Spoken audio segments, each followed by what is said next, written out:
Welcome to the Athletic FC podcast with me, Ayo Akinwolere. Yesterday, Liverpool made an approach to sign Alexander Isak, and now they've also made a move to sign Eintracht Frankfurt forward Hugo Ekitike, who is also, listen to this, been targeted by Newcastle United. So could they get them both?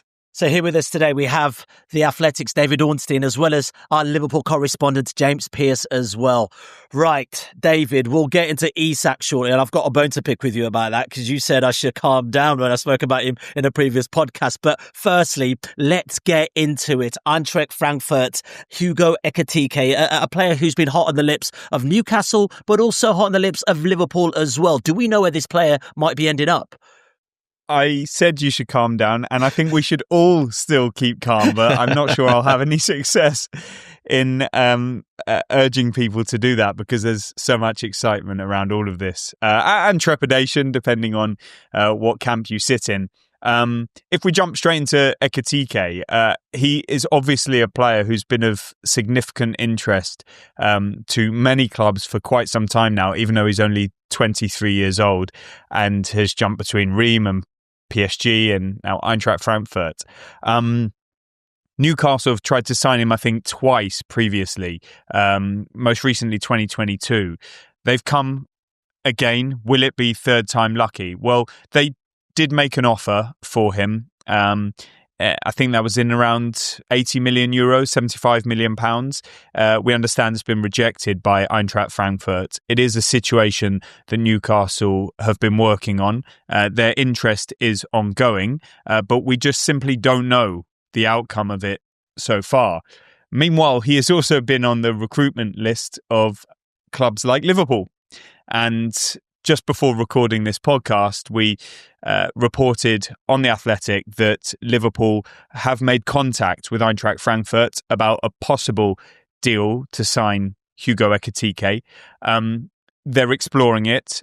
An approach has been made, like they made an approach to Newcastle for Alexander Isak and communicated a willingness to do a deal in the region of £120 million. And so it appears, as an outsider, that they're sort of working on these two situations at the same time. Well, Newcastle are in a way as well, because they're trying to sign Ekitike and they intend to keep Alexander Isak and not sell him to Liverpool. They want to retain him and buy Ekitike. And a short answer to your question is that we have no idea how this is going to end up. And there could yet be more twists and turns and other players coming into the picture, because no doubt these clubs will have alternative options. And that's what makes this transfer window box office to some and absolute hell to others. So basically, Alexander Isak is no closer to going to Liverpool from Newcastle, or we don't really know where either of these players might really end up. I mean, this is actually quite bizarre, because I know there's fans from either side going, are we getting a striker? Are we getting a second striker? It's so strange. Yeah, we don't know the outcome, and that's all we can report, which will be frustrating. And these things don't just sort of happen overnight, and on occasions they do, and but in this one it's going to take some time, it would appear, to unravel, especially when you've got a club as belligerent as Newcastle and their owners, Public Investment Fund of Saudi Arabia, who have always been clear that they don't intend to sell Alexander Isak this summer, and they've told that to clubs who might have been interested in him ahead of this window, and I'm sure during it as well. They're in a strong position in terms of his contract has 3 years left to run on it. They're paying him a high salary. He has Champions League football. Their finances and their PSR compliance seems to be in better shape right now. We're not aware of Isak kicking off and demanding to leave. And so they will try to keep him at St James's Park, but that does not stop clubs trying. And, you know, you sense that Liverpool, whoever else, would only make an approach like this if there was some level of encouragement, wherever that may be from. I don't think they would just randomly go for it. And they have indeed made that approach. But in terms of where it goes next, I think a little bit of time is required. Will Newcastle's stance shift? We've seen no sign of it so far. Will Alexander Isak agitate to leave? We've seen no sign of it so far. But there's quite a lot of distance to go before that transfer window shuts, and we've got no indication that Liverpool are just going to drop their interest, for example. So it's ongoing, and it's going to keep us talking. Yeah, I mean, James, I jokingly on a previous podcast with you and David said that if Liverpool managed to get Isak, they would have completed the transfer window. But I mean, whether or not he goes, that the fact that this is even a conversation, I mean, what does this say about the intent of Liverpool ahead of next season? Because, you know, we've been through the times where Liverpool have done really well and then sort of dipped off a slope the season after. It looks like they're punching all the way here.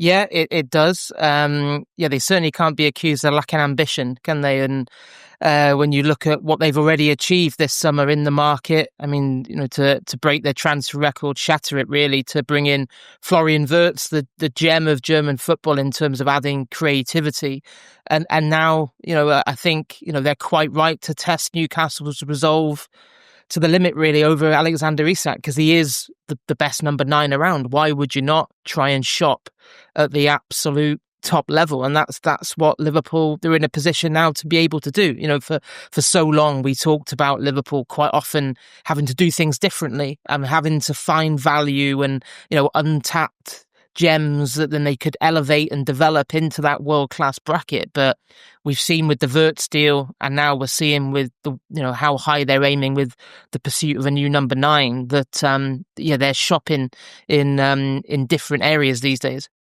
Yeah, for sure. I mean, obviously, James, you know, potential signings and transfers remain quite sensitive at Liverpool, especially, you know, the death of Diogo Jota along his brother Andre Silva in a car accident in Spain earlier this month. I mean, it's important to understand that the football club still needs to run. You know, there is still a season ahead they're trying to prepare for as well. Yeah. I mean, it goes without saying it's far from business as usual, because anyone that saw the scenes at Preston last weekend, when they returned to the football pitch, it was incredibly emotionally charged, and, you know, all those players and staff are still dealing with, you know, unimaginable grief. But as you said, you know, Arne Slot has talked about them having to try and find a way through this, and of course, part of that is trying to honour Diogo's memory in terms of what they achieve going forward as a unit, because they know that's what he would have wanted Liverpool to be successful. And of course, this pursuit of a number 9 as well, you know, goes way beyond that. You know, you think back to the back end of last season. You know, there were a lot of games when Slot turned to Luis Diaz, used him as a false 9. You know, Darwin Núñez had a disappointing season. I think only 7 goals in all competitions. So an upgrade in that kind of number 9 role has been on the cards for a long, long time. Yeah, I was just talking about, you know, obviously Liverpool punching a lot this transfer window, but, you know, there was a time where, you know, Jurgen Klopp made a point on how Liverpool were once unable to compete financially with the likes of Manchester City and even Newcastle to a certain degree, but have now broken the British transfer record, bringing in Florian Wirtz. I mean, what has changed since that time? And what would you get an indication that Liverpool are now moving into a new era where actually they're willing to spend and battle it with the biggest in the league? Yeah, I think what's changed is just where the club is at as a you know, a financial force, really. I wouldn't say there's been any sea change in terms of the strategy. I just think it's the reality of where they're at now. When you speak to senior figures at FSG, they talk about the virtuous circle, and, you know, about how success on the pitch enables you to, you know, to generate more money off it. And then, of course, the business model is then that all that gets reinvested, you know, into into a stronger, deeper squad that hopefully brings more success, and that circle just keeps going round. And I think we've seen the results of that this season. You know, of course, you know, you think of FSG, you know, redeveloping Anfield. You know, match day revenues are now at an absolute record level. Commercially, they're really, really punching their weight now. When you look at the blue chip companies and the sponsorship deals they've done there, the new Adidas deal kicking in at the start of next month. You know, on Sunday they're off on a very lucrative pre-season tour of Hong Kong and Japan, and then, of course, you know, coming off the back of, the financial kind of dividends of a big run in the Champions League and winning the Premier League. So yeah, that is kind of where we're at. There hasn't just been a kind of, right, well, we're ditching the way we did things. Now we're going to, try and be, Manchester City. This is very much, just indicative of where Liverpool are as a club now. And of course, if whether they get Isak or Ekitike, they will also raise a lot of money from sales. I think there's no doubt about that in the next week or so. Darwin Núñez and people like Harvey Elliott and Tyler Morton, and obviously there's the ongoing uncertainty of a Luis Diaz. So, but yeah, I think for all Liverpool fans, these are, in terms of where they're punching in the market, it kind of really kind of enthuses them for what's coming up. Yeah, we'll talk about Harvey Elliott and Luis Diaz later. I know you've got a soft spot for Harvey Elliott, especially the price tag. But David, let's go into Ekitike and this sort of Isak conversation, because I'm thinking, let's say Alexander Isak leaves Newcastle, goes to Liverpool for PSR reasons. And we have to talk about this because it's still the running of a football club. This would be quite an interesting turn of events for Newcastle, because you buy a player for 60 odd million, and then the money that's been quoted potentially over 100 million, that will show a really decent return for Newcastle, wouldn't it?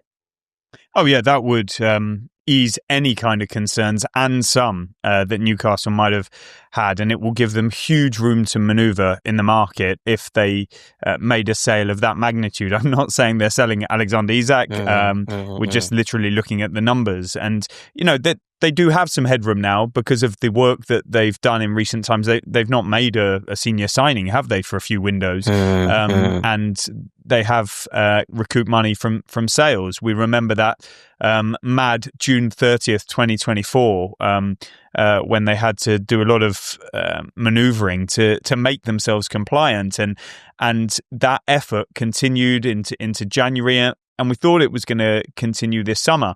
I mean, I reported Tuesday night that they'd reached an agreement with Leeds United to sell Sean Longstaff, and that deal is worth up to sort of £15 million. It's not a bad return on a player who was into the last 12 months of his contract and hadn't really played in the calendar year 2025.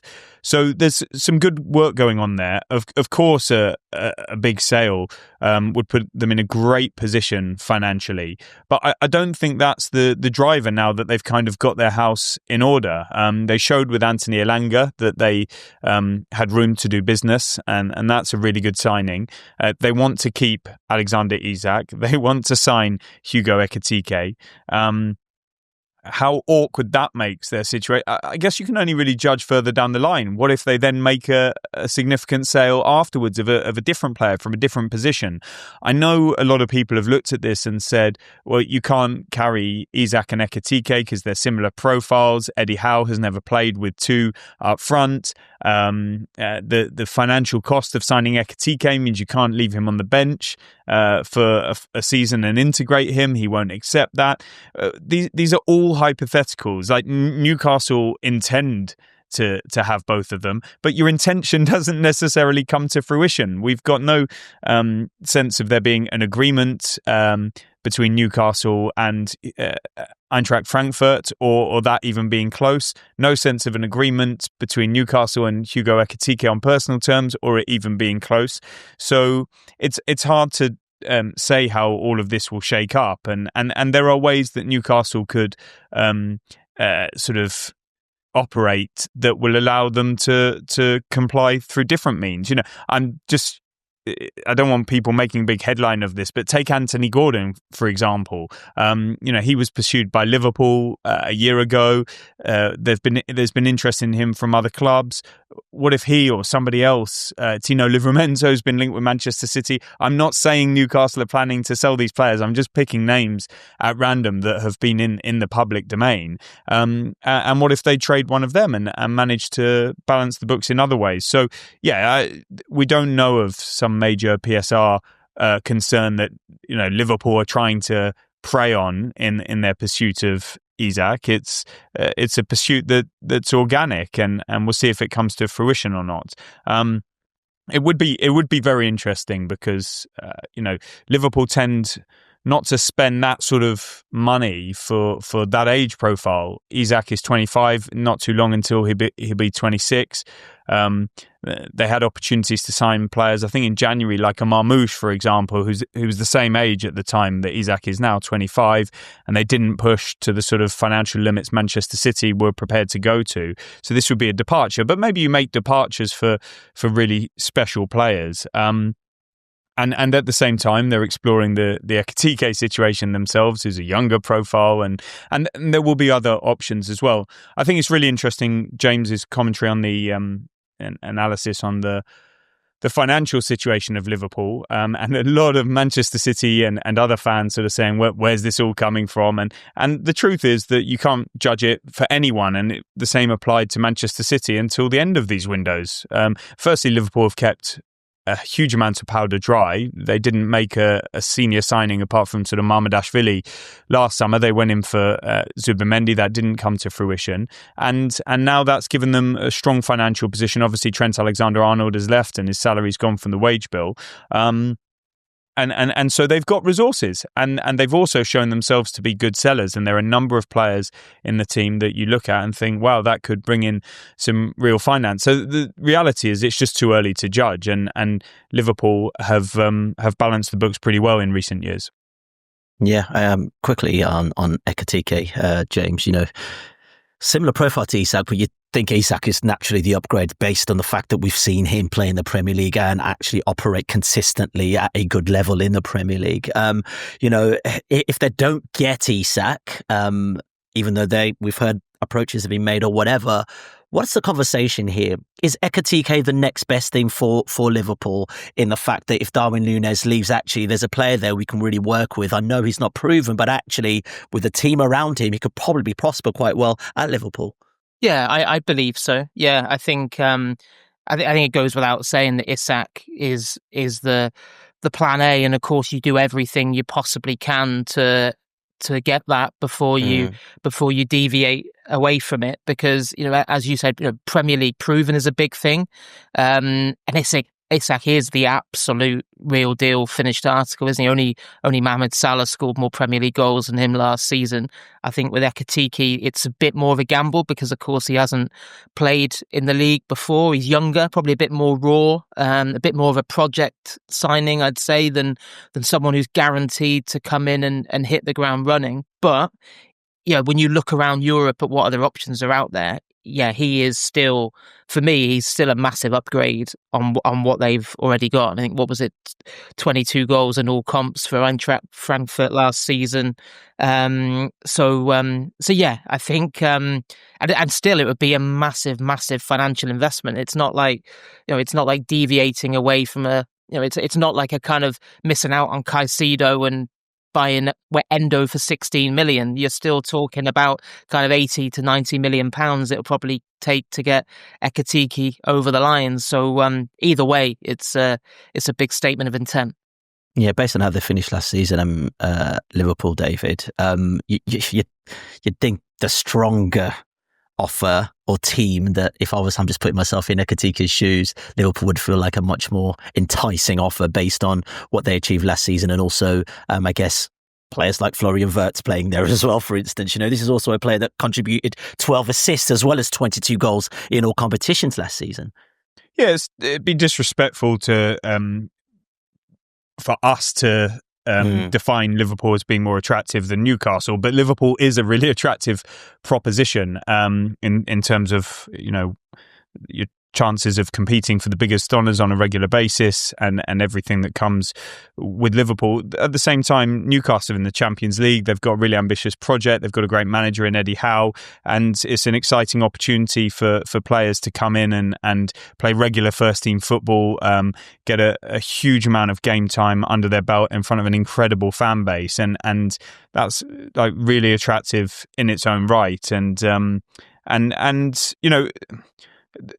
there's a huge amount of football to be played at all of these clubs. So even if you are, from Newcastle's perspective, say they kept Isak and managed to get Ekitike, and everybody's saying, how would it all work? But, there are injuries, there are different competitions, there's rotation, and that would be the same at Liverpool. It'd be really interesting to see with Liverpool whether Darwin Núñez stays or leaves, of course, the expectation is he's going to leave. And if so, it gives Liverpool even more financial resource to manoeuvre. But the moves haven't come to fruition just yet. We've known about the Al Hilal and Napoli interest, for example. But he's still there for now, and nothing seems to be close. And if he did stay, which is, unlikely but a possibility, then Liverpool may have to go for a more financially viable option, maybe a slightly different profile. So, there's attractiveness for both of these clubs. Of course, Liverpool really are one of the hottest tickets in world football right now, but that doesn't mean it's right for every player. And there are many factors that go into these decisions. the football side of things, also the financial side, the salary offers, the agents' commissions, the future steps. Some clubs, they put in release clauses to allow players to go on in the future, or there's gentlemen's agreements, understanding. Do you see it as a step? Certain clubs sell themselves as being a step on the journey to a different level. Others, they are the end journey, and so it's not quite as straightforward as sometimes we think. Well, on Tuesday, David talked to me about this one. You reported that Liverpool rejected Bayern Munich's opening bid for Luis Diaz, and that their stance so far has been that the Colombian isn't up for sale. But I'm still hearing things. What's the latest? Are Bayern expected to improve their offer? Yeah, the Luis Diaz situation is fascinating because there's a lot of interest in him because he's a top player. Likes of Bayern, as you say there, Barcelona, Saudi Arabia, and even a year ago, I think Manchester City were in the frame for him, for example. There's been no new contract since he joined in, was it January 2022? And in normal circumstances, players would be renewed by now, let alone players of such calibre. There's no doubt that he loves Liverpool and Liverpool love him. Their stance is that he's not for sale, and they value him for sort of auditing purposes as opposed to a sales position at bargaining sort of stance at sort of in excess of £100 million. But with no new contract on the horizon for whatever reason,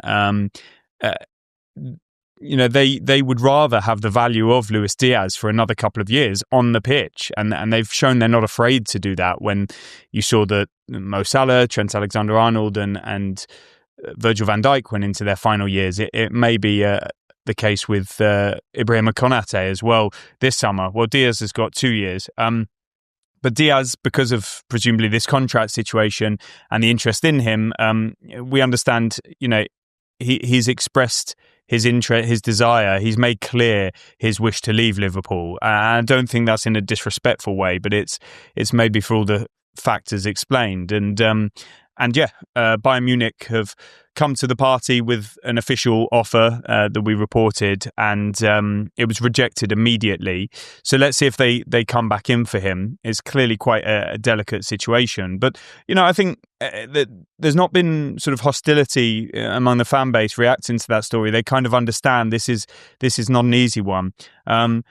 If in the event that somebody paid what Liverpool are looking for, and Diaz was keen on the move, then it creates all sort of questions about what Liverpool do as a potential replacement to add to their attack, and that would be the next chapter. But for now, there's an unclear situation with Diaz, and it really is very important because I think Liverpool have been planning with him to be a firm part of Arne Slot's team for next season, and so if he is to be extracted out of there, it causes a bit of a problem, but Liverpool have tended to show themselves as being quite adept at solving them.